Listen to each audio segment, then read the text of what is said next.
Hello बच्चों, मैं सत्यनारायण अपने तिवारी एजुकेशन चैनल पर आप सबका मैं वेलकम करता हूं, स्वागत करता हूं। आज हम 9th क्लास का चैप्टर 2.3 पढ़ेंगे, बहुपद यानी पॉलिनोमियल्स। हमने दो चैप्टर पढ़ 2.1, 2.2, 2.4 पढ़ लिया है। आज हम लोग 2.3 पढ़ेंगे। आइए हम जानते हैं क्वेश्चन कैसे सॉल्व करना है। सबसे पहले k का मान ज्ञात करें। x-1 दिया गया है और px का एक गुणनखंड, ये दोनों ज्ञात करना है। दूसरा हम क्वेश्चन लिए हैं गुणनखंड कैसे यानी फैक्टर कैसे निकालना है। उसके बाद तीसरा यहाँ पर px और gx का मान दिया गया है, gx की वैल्यू पुट करके x का मान ज्ञात करना है। तो आइए हम सबसे पहले क्वेश्चन को सॉल्व करते हैं। तो पहला क्वेश्चन है आपका k का मान ज्ञात करें। k का मान ज्ञात करें, ठीक है।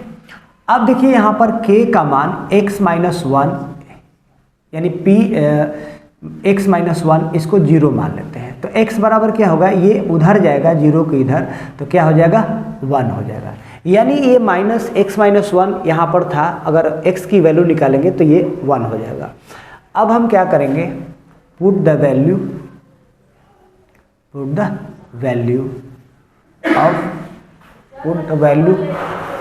इन x² plus x plus k। तो x² plus x plus k इसको 0 के बराबर मान लेते हैं। तो जहाँ जहाँ x है उसको 1 मानते हैं, स्क्वायर प्लस यहाँ भी क्या मानेंगे 1 प्लस k इजिकल टू क्या हो जाएगा 0। 1 plus 1 plus k equal to क्या हो जाएगा 0। अब यहाँ पे क्या हो जाएगा 2 प्लस k इजिकल टू क्या हो जाएगा 0। तो k की वैल्यू निकालेंगे तो क्या हो जाएगा, यहाँ से ये प्लस है इधर आ जाएगा तो क्या हो जाएगा माइनस, यानी कि का वैल्यू निकल गया -2।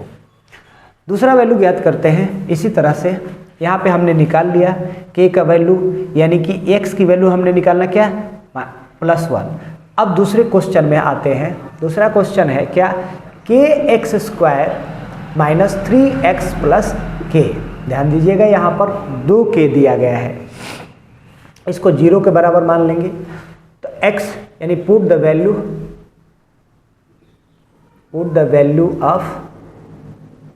Of x। तो kx² - 3x plus k equal to 0।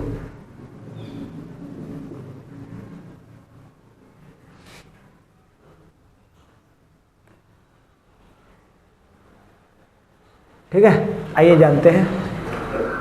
तो k इंटू 1 का square -3 into 1 plus k equal to 0। तो यहाँ पे k से 1 से मल्टीप्लाई करेंगे 3 और यहाँ पर k इजिकल टू 0। यहाँ पर क्या हो जाएगा k -3 और यहाँ पर क्या हो जाएगा plus k equal to 0। k और k जोड़ेंगे तो कितना हो जाएगा 2k और यहाँ पे -3 इजिकल टू 0। अब ध्यान देंगे, अब ये 2k ये माइनस को हम उधर ले जाएंगे तो क्या हो जाएगा 2k इजिकल टू 3। तो k बराबर क्या हो जाएगा 3/2, k/3/2 आंसर आ गया। यानी दोनों क्वेश्चन सॉल्व हो गया। अब हम जानते हैं गुणनखंड। गुणनखंड कैसे बनाएंगे, गुणनखंड फैक्टर। अब देखिए पहला क्वेश्चन है 12x² - 7x plus 1 equal to 0। ध्यान दीजिए, इस फैक्टर को हम कैसे बनाएंगे। सबसे पहला चीज इसे और इसे गुणा करेंगे, यानी 12 × 1 इंटू x²। तो क्या हो जाएगा 12x²। दूसरा टर्म्स क्या करना है, इसको ऐसे दो नंबर सोचने हैं कि जोड़ने पर कितना आना चाहिए -7, जोड़ने पर -7 या घटाने पर -7 है। यानी ऐसे दो नंबर अपने माइंड में सोचना है और मल्टीप्लाई करने पर 12x² है। तो आपके माइंड में कितने, मुझे पता है कि आप बताएंगे यही चीज़, तो हम दो नंबर रखेंगे। 12x² minus 4x minus 3x plus 1 equal to 0। अब 4 और 3 जोड़ेंगे तो -7 और 4 और 3 12 और माइनस माइनस क्या हो जाएगा, प्लस हो जाएगा। क्लियर हो गई बात। अब यहाँ पर हम कॉमन निकालेंगे। अब कॉमन निकालने का मतलब क्या है, ये दोनों एक के टेबल में आना चाहिए। अब 4 के टेबल में तो 4 है ही, और फिर यहाँ पे क्या है, 4 के टेबल में कितना है, 4 के टेबल में 3 बार में आता है, यानी हम 4x कॉमन कर लेंगे। तो 4x कॉमन करेंगे तो यहाँ पे क्या बचेगा, x निकल गया तो यहाँ 3 बचेगा और x बचेगा, और यहाँ पे कुछ नहीं है तो 1 बचेगा।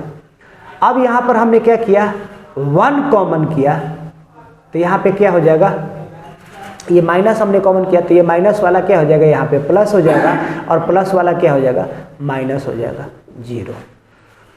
अब इसको और इसको एक साथ कर देंगे तो 4x माइनस 1, और इन दोनों में से एक को लिख देंगे तो क्या हो जाएगा, 3x माइनस 1 इजिकल टू 0। अब देखो यहाँ पर हम इतना पे भी छोड़ सकते हैं, इतना भी आंसर हो सकता है, लेकिन अगर x की वैल्यू निकालने के लिए बोलेगा, जब x की वैल्यू निकालने के लिए बोलेगा तब क्या करना है कि x वैल्यू निकालने के लिए हमें इसको सॉल्व करना पड़ेगा। क्या, 4x माइनस 1 इजिकल टू 0, तो 4x बराबर क्या हो जाएगा, 1,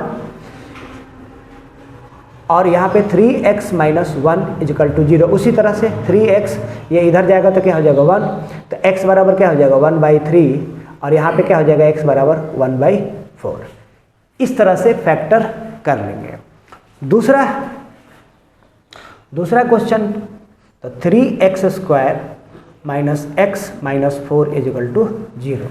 अब इसे सॉल्व करेंगे कैसे, उसी तरीके से, तो 4 तिया क्या हो जाएगा, 12x², लेकिन ये माइनस में होगा, ध्यान रहे ये माइनस में होगा, ठीक है।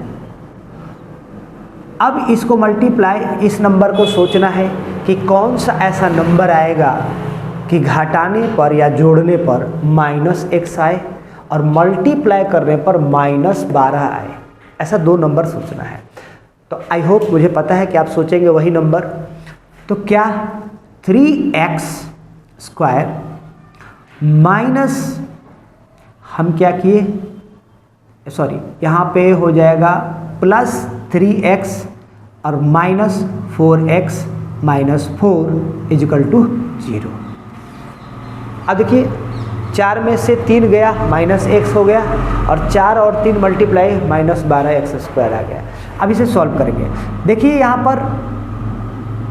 यहाँ पे भी 3 है, यहाँ पे भी 3 है, यहाँ पे भी x है, यहाँ पे भी x है, तो हम क्या करेंगे, 3x कॉमन कर लेंगे तो यहाँ क्या बचेगा, x, और यहाँ पे क्या बचेगा, ठीक। अब यहाँ पर हमने क्या किया, माइनस कॉमन कर लिया, और क्या किया, 4 यहाँ पे भी 4, यहाँ पे 4 कॉमन कर लिया, तो यहाँ बचा क्या, x, और यहाँ माइनस माइनस क्या हो जाएगा, प्लस इजिकल टू 0।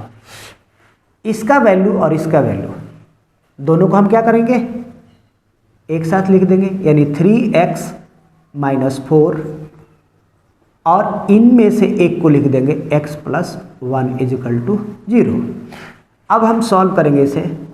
यहाँ पे भी आंसर लिख सकते हैं, यहाँ पर भी आंसर, लेकिन अगर x की वैल्यू निकालने के लिए बोलेगा तो क्या करेंगे, 3x माइनस 4 इजिकल टू 0। तो 3x बराबर क्या हो जाएगा, 4, तो x बराबर क्या हो जाएगा, 4/3। अब x प्लस 1 इजिकल टू 0, तो x बराबर क्या हो जाएगा, उधर जाएगा तो -1।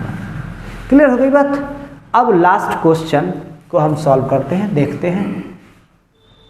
लास्ट क्वेश्चन कह रहा है कि px की वैल्यू दिया गया है। मान लो यहाँ पे px की वैल्यू दिया गया है क्या, 2x³ plus x² minus 2x और -1, और gx की वैल्यू दिया गया है क्या, x प्लस 1। सबसे पहले इसे सॉल्व कर लेते हैं। x बराबर क्या हो जाएगा, -1, ठीक है, इसको 0 मान लो, ठीक है। अब हम put the value of x का मान हम रखेंगे किसमें, तो 2x³ plus x² minus 2x minus 1 equal to 0। अब इसे सॉल्व करेंगे, 2 इंटू -1 का क्यूब प्लस -1 का स्क्वायर माइनस 2 मल्टीप्लाई -1 -1 = 0। तो यहाँ पे क्या हो जाएगा -2, क्यों? क्योंकि 1 को 3 बार मल्टीप्लाई करेंगे तो आएगा तो 1, लेकिन minus minus plus, plus minus minus. अब यहाँ पे माइनस माइनस प्लस हो जाएगा, अब यहाँ पे माइनस माइनस क्या हो जाएगा? प्लस हो जाएगा, और ये माइनस है, ध्यान दीजिएगा। अब ये माइनस है, ये माइनस है, ये प्लस है, कट गया, और ये माइनस है और ये प्लस है, कट गया, क्या आ गया? 0 आंसर आ गया।